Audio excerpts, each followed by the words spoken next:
Olá, você que nos assiste. Eu me chamo Luan Luna, sou bacharel em Direito pela Faculdade Paraíso do Ceará, especialista em Direito Constitucional pela Universidade Regional do Cariri, advogado atuante nas áreas de Direito Constitucional e Direito Tributário, aqui na região do Cariri, e sejam bem-vindos ao Grupo Intra. Hoje, aqui no Intra, nós iremos trabalhar os princípios do direito tributário. Então, vamos lá. Antes de tudo, uma breve introdução.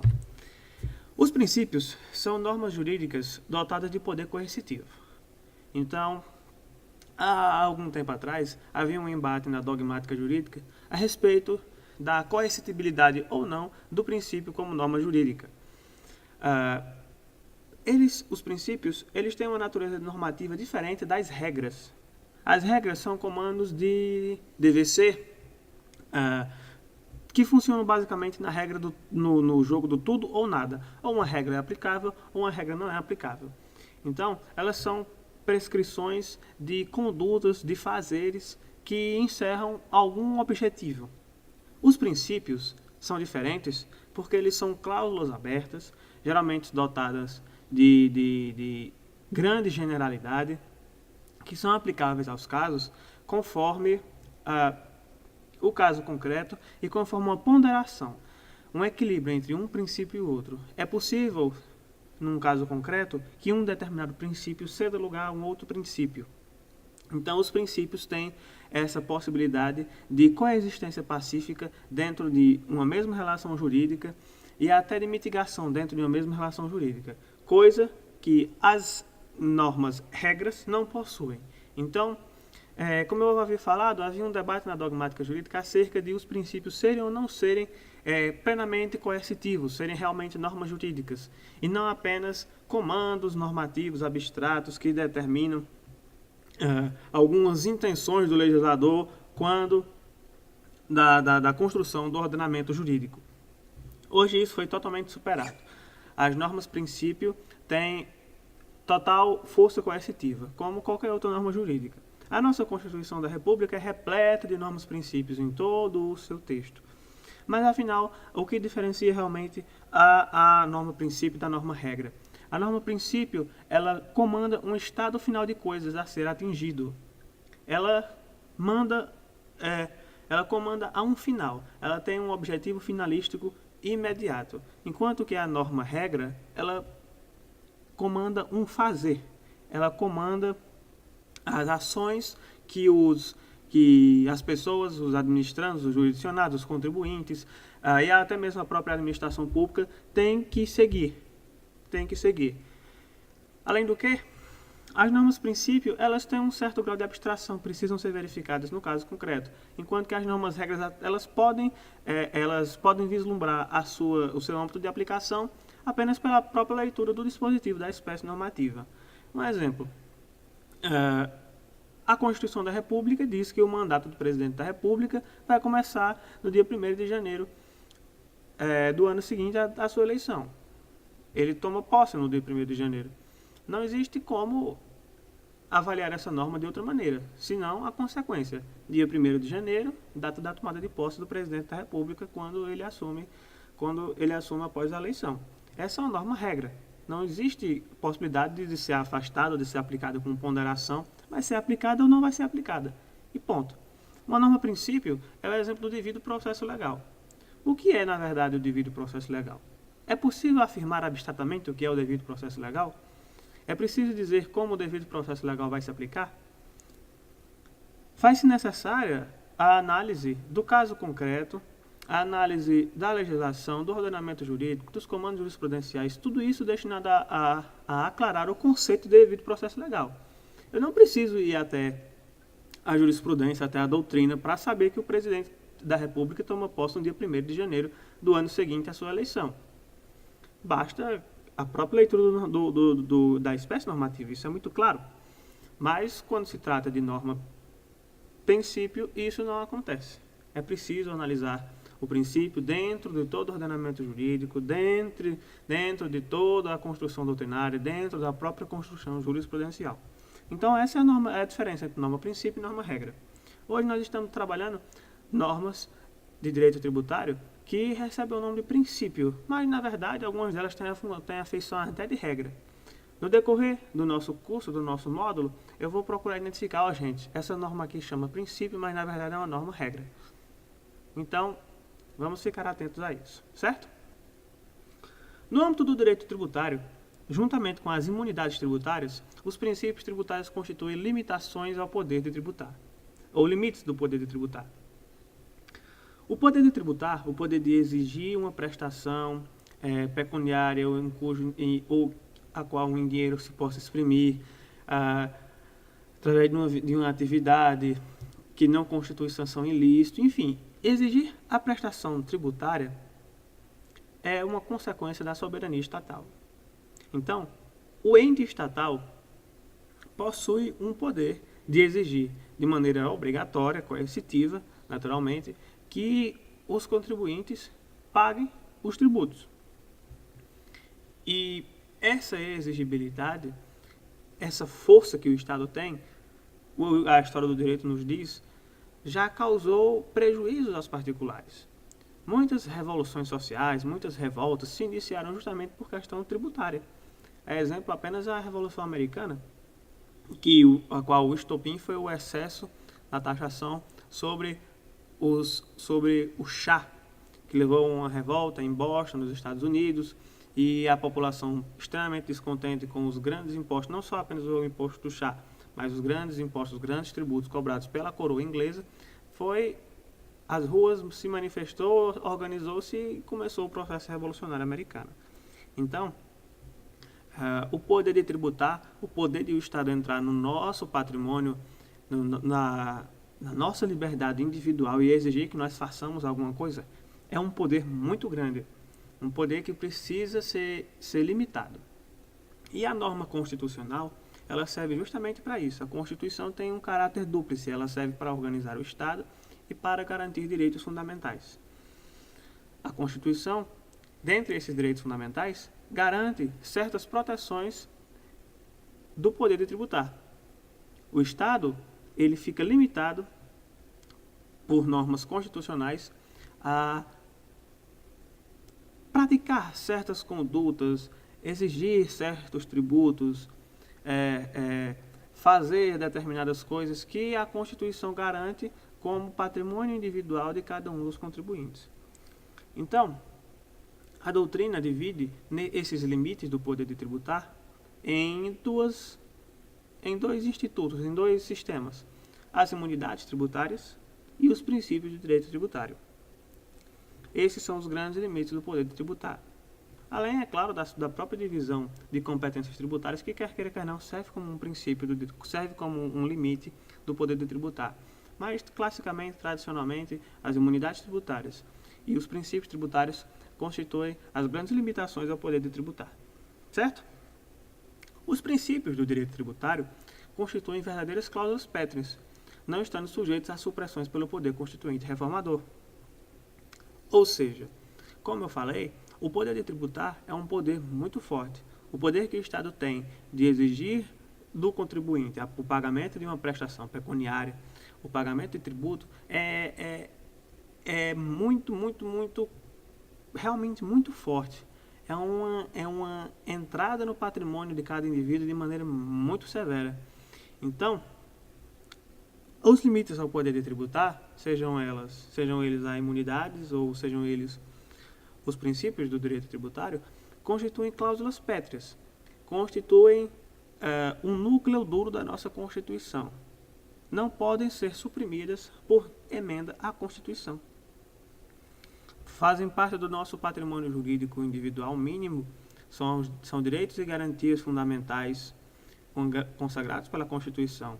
E dessa maneira não podem ser alterados do ponto de vista de alteração supressiva ou alteração modificativa que implique a diminuição desses direitos. É claro, pode ser acrescido. As cláusulas pétreas, vocês devem saber, esse conteúdo duro da Constituição, esses direitos e garantias individuais que não podem ser abolidos por emendar a Constituição, só podem ser acrescidos, só pode haver uma ampliação desses direitos. Delas fazem parte também das cláusulas pétreas também fazem parte as limitações ao poder tributar, onde entram também os princípios de direito tributário. Então, os princípios de direito tributário são protegidos pela própria Constituição, no seu artigo 60, parágrafo 4º, como direitos e garantias fundamentais. Assim sendo, não estão sujeitos à supressão por emenda à Constituição, pela atuação do poder constituinte reformador. Os princípios de natureza tributária, eles têm natureza dúplice. Os princípios de direito tributário, têm natureza dúplice. Eles servem como limitações ao poder de tributar, como já falei, e servem como garantias fundamentais, como também já abordamos. Essa natureza dúplice se manifesta de duas maneiras. As limitações ao poder de tributar são, na verdade, imposições ao fisco. A atividade administrativa, a competência tributária, a capacidade tributária. Então, a limitação ao poder de tributar, ela serve para o fisco, enquanto que as garantias fundamentais servem para o contribuinte. Daí porque vocês vão ouvir muito a natureza dúplice dos princípios de direito tributário, porque eles são normas que surgem tanto para o contribuinte, na feição de garantia, quanto para o Estado, na feição de obrigatoriedade, de limitação. Então, essa introdução serve para nós entendermos de maneira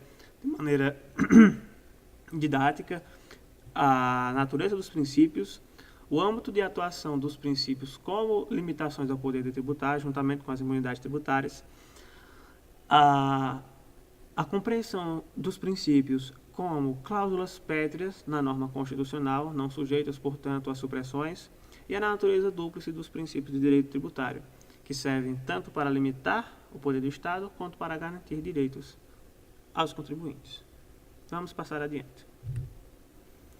Segundo a Constituição, no seu artigo 146, inciso 2, cabe à lei complementar regular as limitações constitucionais ao poder de tributar. Se a Constituição faz isso, ela quer dizer que os princípios de direito tributário serão regulados por lei complementar. Isso é muito importante, porque as leis complementares, elas são uma espécie normativa que demanda um maior consenso para a sua criação e também até mesmo para a sua reforma. Elas são aprovadas por maioria absoluta dos membros do Congresso Nacional. Então, o direito garantido por uma lei complementar vai ser mais difícil de ser alterado. E é importante esse aspecto formal. Costuma cair em concursos. Regular as limitações constitucionais ao poder de tributar pode ser feito por lei ordinária, que é outra espécie normativa prevista na Constituição, no seu artigo 59? A resposta é não. Segundo o artigo 146.2, cabe à lei complementar regular as limitações ao poder tributar. E nesse mesmo sentido, é interessante notar que se cabe à lei complementar regular as limitações constitucionais ao poder tributar, essas limitações não podem ser arbitradas através de medida provisória. Porque, conforme o artigo 62 da Constituição da República, a medida provisória não pode versar sobre matéria destinada à lei complementar. Então, a garantia da Constituição da reserva da lei complementar concernente aos limites constitucionais ao poder de tributar, ou seja, concernentes, no nosso caso, aos princípios tributários, acaba sendo muito importante, porque isso garante duas coisas. Primeiro, que as limitações constitucionais ao poder de tributar serão reguladas através de leis complementares. Segundo, porque isso impede a regulação dessas limitações ao poder tributar por medida provisória, sendo possível apenas a lei complementar a sua regulamentação. E sendo normas garantidoras de direitos fundamentais, elas devem receber a interpretação mais ampliativa possível. Então, esse princípio hermenêutico de interpretação do direito, nesse caso, de interpretação do direito constitucional tributário, diz que as normas referentes aos princípios tributários, por terem natureza de garantias fundamentais, de direitos fundamentais, devem receber a interpretação mais ampla possível, aquela que dê os melhores resultados de maneira mais efetiva para o contribuinte, que é aquela pessoa que é um dos destinatários dos princípios constitucionais de matéria tributária, dos princípios tributários. Lembre-se, os destinatários dos princípios tributários são dois: a administração tributária, o fisco, e o contribuinte. Para o contribuinte é uma garantia, para o fisco é um limite. Então, ela tem essa natureza dúplice. São dois lados da mesma moeda, princípio tributário. Certo? Vamos dar continuidade.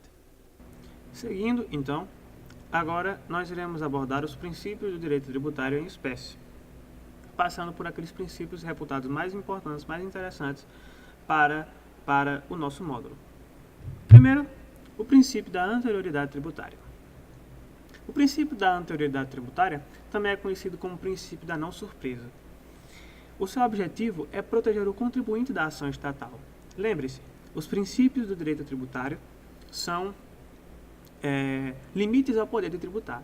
Então, eles se destinam a proteger o contribuinte da ação do fisco, que é uma ação muito severa, que é uma ação muito incisiva. Afinal, o Estado está adentrando no patrimônio das pessoas, exigindo que as pessoas paguem o tributo. Então, o objetivo da anterioridade tributária é proteger o contribuinte. Ele serve como consequência ele surge como consequência da própria segurança jurídica. O artigo 5º da Constituição, no seu caput, consagra a segurança como um direito individual.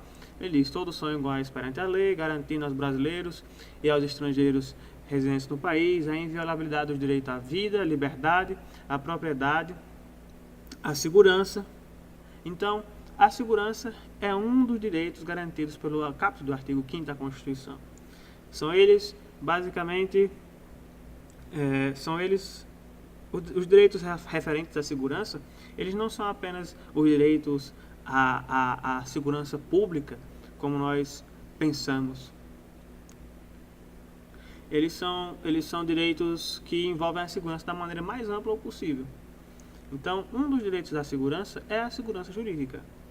Ele faz parte daqueles 5 direitos que estão consagrados no caput do artigo 5º da Constituição e são realmente muito importantes para todos nós: a vida, a liberdade, a igualdade, a propriedade e a segurança. Então, uma das manifestações da segurança garantida pela norma constitucional é a segurança jurídica, assegurada por diversos institutos, por diversas normas, por diversos princípios. Inclusive a Constituição, quando protege o ato jurídico perfeito, a coisa julgada e o direito adquirido, protege a segurança jurídica. Outro exemplo da proteção à segurança jurídica. E os princípios da anterioridade tributária também são exemplos do desdobramento da segurança jurídica. Como assim segurança jurídica? Como assim não surpresa? Facilitando mais ainda. O contribuinte, graças a esses princípios, não será pego de surpresa a respeito dos tributos. Ele sempre poderá ter ciência prévia, ter uma noção de anterioridade acerca dos tributos que serão exigidos a ele. Assim, ele pode se planejar, pode fazer um planejamento financeiro, até, se for necessário, cortar seus gastos com antecedência, para poder cumprir com a obrigação tributária que será instituída, que surgirá futuramente. Certo? Segundo Alexandre Maza, o princípio da anterioridade tributária estabelece um intervalo mínimo entre a publicação da lei que cria ou majora o tributo e a data de sua efetiva exigência. Por isso que esse princípio da anterioridade tributária também é falado da eficácia diferida, ou eficácia mitigada. Há aí a criação de um intervalo de tempo entre a data da publicação da lei e a exigibilidade do tributo. A lei, ela passa a vigorar na data em que ela comanda, mas ela só surtirá seus efeitos tributários, se for lei que cria ou majora tributo, passado um determinado período de tempo. Esse período de tempo, determinada anterioridade tributária, serve para o contribuinte se preparar, saber o que será cobrado e poder até planejar o seu orçamento para a futura exação tributária. Certo? Continuemos.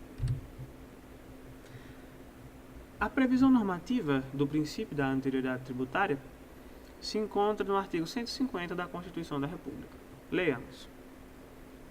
Sem prejuízo de outras garantias asseguradas ao contribuinte, é vedado à União, aos Estados, ao Distrito Federal e aos municípios, inciso 1 e 2 foram omissos, cobrar tributos. A linha A foi omissa, mas a linha B. no mesmo exercício financeiro em que haja sido publicada a lei que os instituiu ou aumentou. A linha C, antes de decorridos 90 dias da data em que haja sido publicada a lei que os instituiu ou aumentou, observado o disposto na linha B. Então, nesses dois incisos estão encartados os dois princípios da anterioridade tributária: a anterioridade de exercício financeiro ou a anterioridade anual e a anterioridade de 90 dias ou a anterioridade nonagesimal ou noventena, como queiram chamar.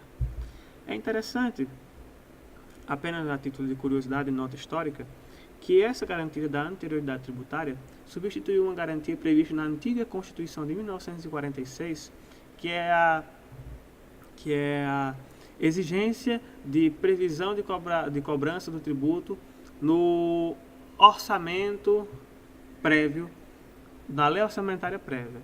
Então, é a chamada anterioridade de orçamento, que não está mais abarcado no Brasil. Como é que funcionava essa anterioridade de orçamento? Esse ano que nós estamos, 2015, tem uma lei orçamentária desse ano. Para que eu cobrasse um tributo em 2016, era preciso que a lei orçamentária de 2015 prevesse a cobrança de um tributo para 2016. Esse princípio da anterioridade do orçamento não existe mais na Constituição da nossa República. Não existe mais a necessidade de previsão no orçamento de 2015 na cobrança de um tributo de 2016. Não mais é necessário isso.